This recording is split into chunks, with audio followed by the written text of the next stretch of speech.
اللہ کا راضی ہونا یہ جنت کی ساری نعمتوں سے بڑی چیز ہے۔ بات تھی کہ اصل مقصود اللہ کی رضا ہے، اصل مقصود وہ جنت کی ساری نعمتوں سے بھی بڑی نعمت ہے۔ اللہ اکبر، اللہ اکبر، اللہ اکبر۔ جنت کی ساری نعمتوں سے بڑی نعمت اللہ کی رضا ہے، اور جنت جا کر جنتیوں کو سب سے آخر میں یہ دولت ملے گی کہ اللہ انہیں یہ خود فرمائے گا کہ میں تم سے راضی ہوں، اور جنتیوں کو سب نعمتوں سے زیادہ لطف اس بات میں آئے گا جب اپنے رب سے سنیں گے کہ میں تم سے راضی ہوں۔ یہ نعمت آپ کو ہمیں اللہ نصیب فرمائے۔ تمام اہل اسلام بعد میں آنے والی اس امت کو بعد میں یہ دولت جنت میں جا کر نصیب ہوگی، اور کیا قسمت ان لوگوں کی ہے کہ ابھی اس دنیا میں پھر رہے ہیں۔ اللہ نے قرآن میں یہ نعمت پہلے سے عطا کر کے فرما دیا، رضی اللہ عنہم ورضوا عنہ۔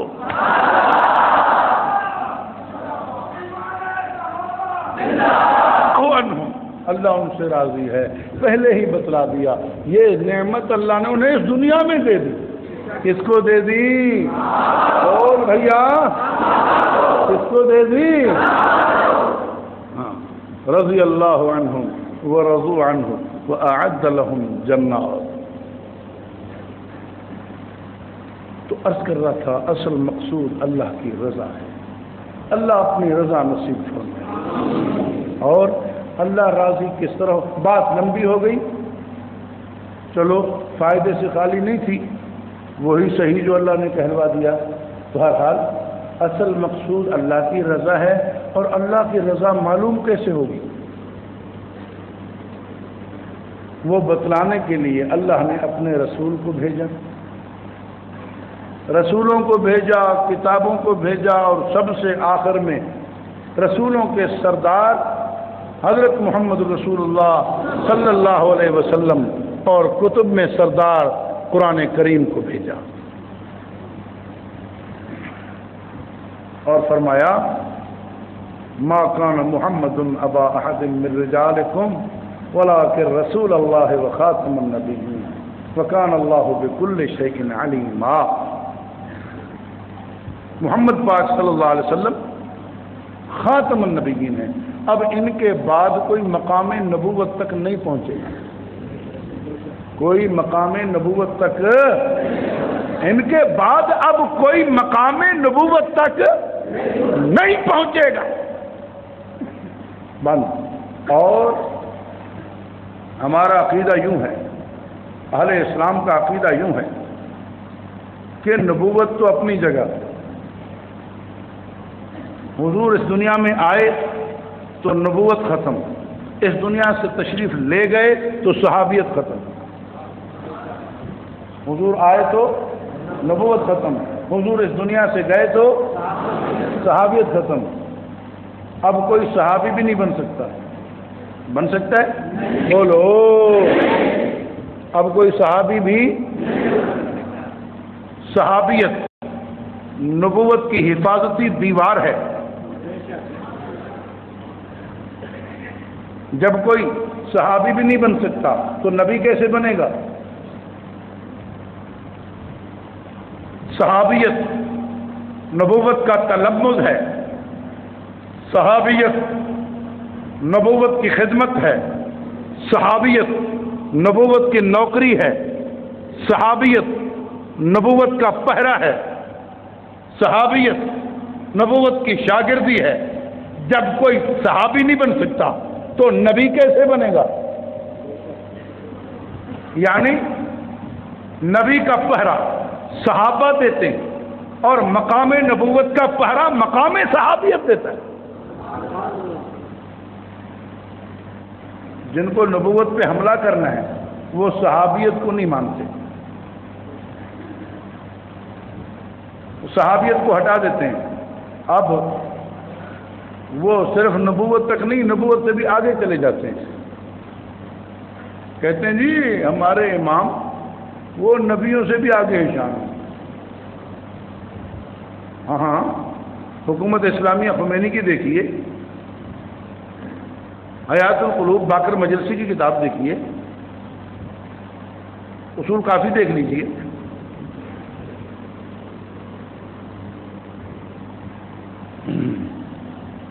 کلید مناظرہ اردو میں ہے، اسے دیکھ لیجئے، واضح طور پہ کہتے ہیں ہمارے امام سارے کے سارے انبیاء سے بھی افضل ہیں۔ اپنے دل پہ ہاتھ رکھیں کہ اگر کوئی حضور علیہ السلام کے بعد ایک آدمی کو مقام نبوت تک پہنچائے تو وہ کیا ہے، اور یہ 12-13 کو نبوت سے بھی آگے لے جائیں، یہ مسلمان رہ جائیں گے؟ بولو، یہ مسلمان رہ جائیں گے؟ تو جناب میں عرض کر رہا تھا، نبوت کو اس صحابیت کو نہیں پہنچ سکتا۔ اب نبوت ختم، کوئی نیا نبی نہیں آئے گا، کوئی نئی کتاب نہیں آئے گی، اب قرآن محفوظ رہے گا۔ قرآن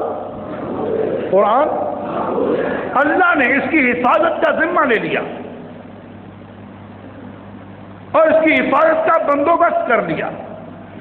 قرآن محفوظ رہے گا، اس کی حفاظت کا بندوبست یوں کیا کہ اس کو صرف ورقوں میں نہیں رکھوایا، صرف تختیوں میں نہیں رکھوایا، بلکہ اس کو رکھوایا سینوں میں، دل میں۔ کہاں رکھوایا؟ بول بھائی، سینوں میں۔ لیکن سینوں کس کے؟ سنیوں کے سینے میں، یا کوئی اور سینہ اس کو محفوظ کرتا ہے؟ بول بھائی، کس کے سینوں میں؟ یا صحابہ کے سینے میں یا غلامان صحابہ کے سینے میں؟ بس۔ اور امتیازی شان ہے قرآن کی کہ باقی کتابیں لکھی ہوئی آئیں تب بھی گم ہو گئیں، اور یہ لکھی ہوئی نازل نہیں ہوئی، یہ کتاب قرآن پاک آیا نجمن نجمن، تھوڑا تھوڑا آیا حضور کے دل مبارک پہ، اور حضور کے دل مبارک سے صحابہ کرام کے دلوں میں منتقل ہوا، وہاں سے آج تک آ رہا ہے، پہنچ رہا ہے، آج بھی دلوں میں محفوظ ہے کہ نہیں؟ ابھی آپ نے دیکھ لیا یہاں کتنے سینکڑوں حفاظ بیٹھے ہوئے ہیں۔ اسلام کیوں نہ ہو ممتاز دنیا بھر کے دینوں میں کہ وہاں مذہب کتابوں میں، یہاں قرآن سینوں میں۔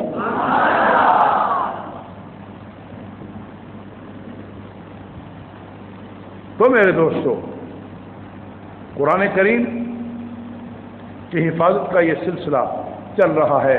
قرآن کے الفاظ بھی محفوظ اور قرآن کا مطلب بھی محفوظ، معانی محفوظ۔ یہ حفاظ کے ذریعے قرآن پاک کے الفاظ محفوظ ہیں، ان مفسرین علماء کے ذریعے قرآن کریم کا صحیح مطلب محفوظ۔ کوئی الفاظ بگاڑنا چاہے اس کا بھی یہ امت تعاقب کرتی ہے، کوئی معنی بگاڑنا چاہے اس کا بھی یہ امت تعاقب کرتی ہے۔ اللہ نے بندوبست فرمایا ہوا ہے قرآن کریم کی حفاظت۔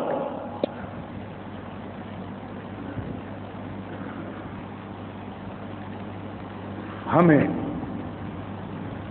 اللہ کا شکر ادا کرنا چاہیے جس رب نے ہمیں ان کے ساتھ وابستہ کیا ہے جو قرآن کی حفاظت کے لیے استعمال ہوتی ہے، جن کی جان قرآن کی حفاظت کے لیے لگتی ہے، جن کی دولت قرآن کی حفاظت کے لیے لگتی ہے، جن کا وقت قرآن کی حفاظت کے لیے لگتا ہے۔ ہمارے ہاں ہے ہی تعلیم القرآن۔ تعالیٰ مسلمانوں کے اس مشغلے میں برکت نصیب فرمائے۔ ہمارے ملک پہ بڑا کٹھن وقت ہے، ہر کوئی پریشان ہے، ہر کوئی پریشان ہے، بڑوں سے چھوٹوں تک۔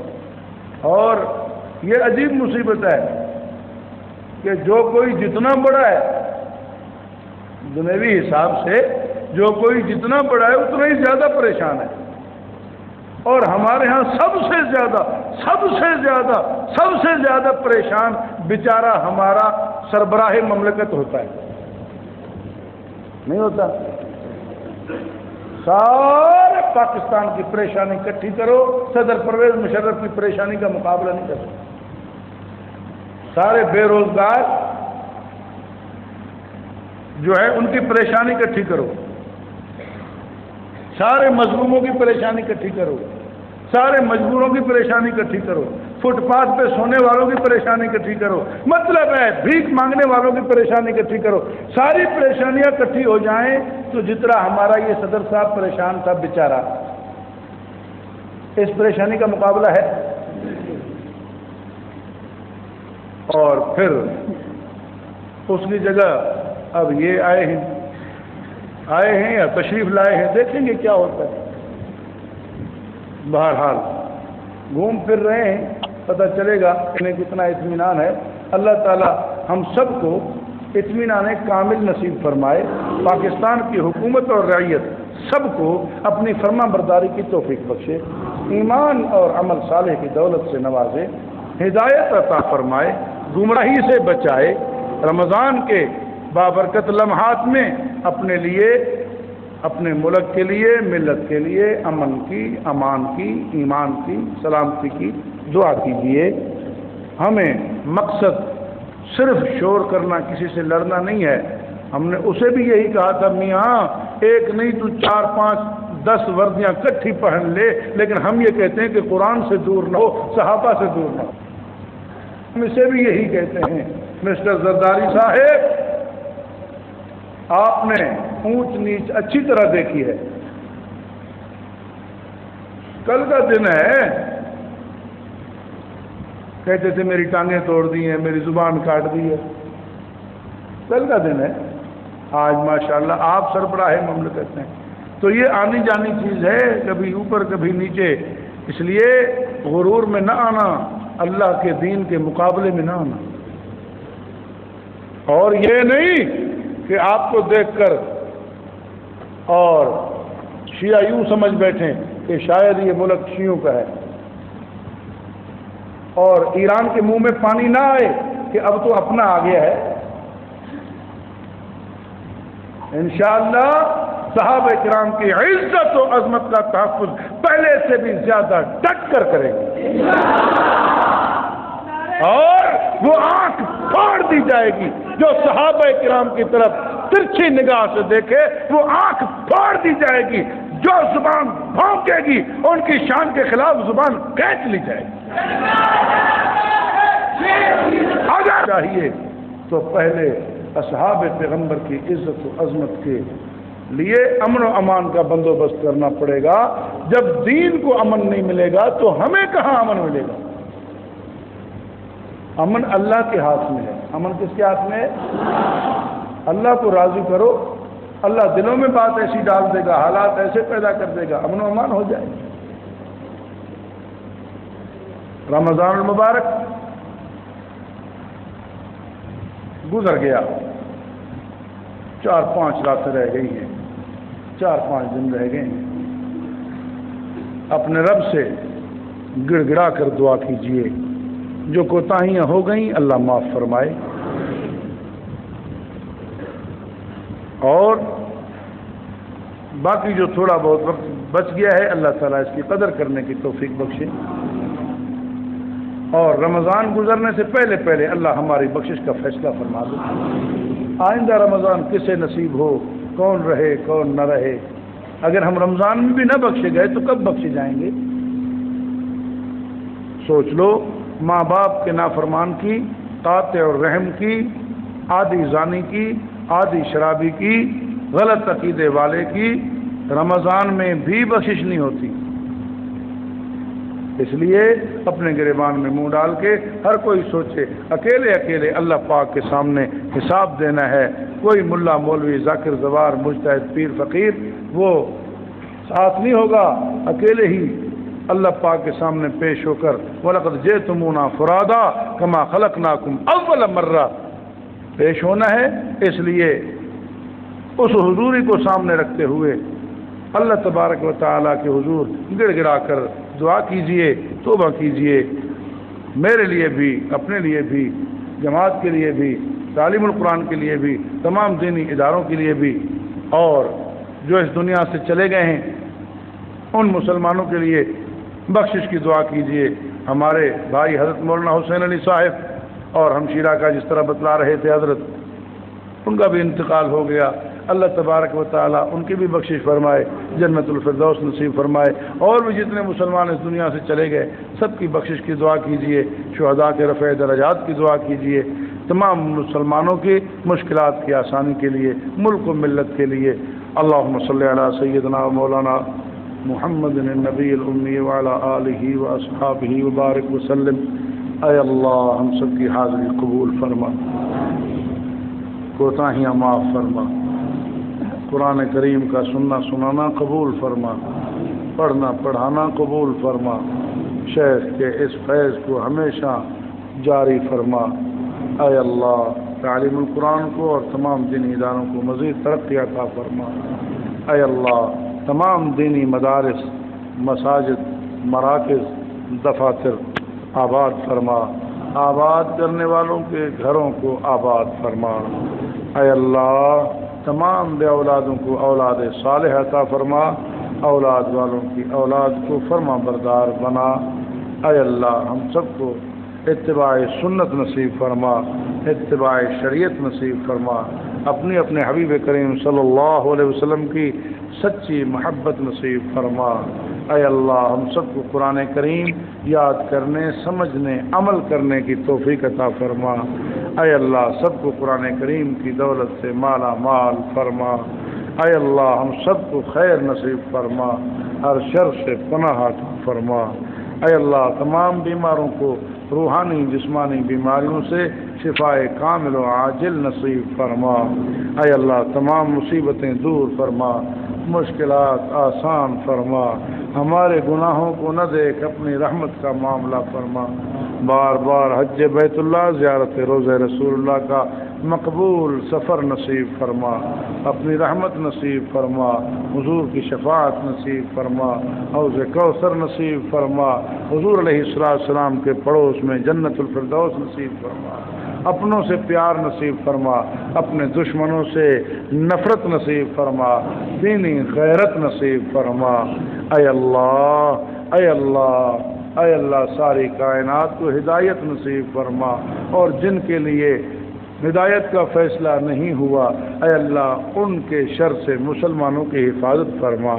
اے اللہ کفار کو مغلوب فرما۔ اے اللہ کفار کے شر سے اہل اسلام کی حفاظت فرما۔ اے اللہ ہمارے گناہوں کو غلطیوں کو نہ دے، اپنی رحمت کا معاملہ فرما۔ جن عبادات کی تو نے توفیق عطا فرمائی ہے انہیں قبول فرما، اور اللہ جو کوتاہیاں ہم سے ہو گئیں انہیں معاف فرما۔ رمضان کے جو دن جو وقت بچتا ہے اس کی قدر کرنے کی توفیق عطا فرما، اپنی عبادت کی توفیق عطا فرما، حضور کی اطاعت کی توفیق عطا فرما، رسول اللہ صلی اللہ علیہ وسلم کی ساری امت پہ رحم فرما۔ اے اللہ ہمارے بچیوں کے جو رشتوں میں رکاوٹیں ہیں وہ دور فرما، مسلمانوں کو آپس میں محبت، اتفاق، اتحاد نصیب فرما، انتشار افتراق سے بچا۔ اے اللہ مسلمانوں کو آپس میں لڑانے والوں کی سازشوں کو ناکام فرما۔ اے اللہ مسلمانوں میں باہمی اتفاق، اتحاد، محبت عطا فرما، ہمیں کفار سے نفرت نصیب فرما، مومنین کی محبت نصیب فرما، اپنی اور اپنوں کی سچی محبت نصیب فرما۔ جو رسول اللہ صلی اللہ علیہ وسلم نے دعائیں مانگی ہیں ہمیں ان تمام دعاؤں میں حصہ عطا فرما، تمام دعاؤں میں ہمیں شریک فرما۔ رسول اللہ صلی اللہ علیہ وسلم نے جو خیر مانگا ہے وہ سب خیر عطا فرما۔ رسول اللہ صلی اللہ علیہ وسلم نے جس شر سے پناہ مانگی ان تمام شرور سے ہمیں پناہ عطا فرما، جو مانگا عطا فرما، جو نہ مانگ سکے بن مانگے عطا فرما۔ اے اللہ ہمارے ملک کی حفاظت فرما، شہروں دیہاتوں کی حفاظت فرما، چھوٹوں بڑوں کی حفاظت فرما، حکومت اور رعیت کو ہدایت نصیب فرما، اپنی محبت نصیب فرما، اپنی فرما برداری نصیب فرما، غیروں کی دہشت ہمارے دل سے نکال کر اپنا خوف نصیب فرما، غیروں کی محبت نکال کر اپنی اور اپنوں کی محبت نصیب فرما۔ اللہم صلی علی سیدنا و مولانا محمد النبی الامی وعلی آلہ و اصحابہ وبارک وسلم برحمتک یا ارحم الراحمین۔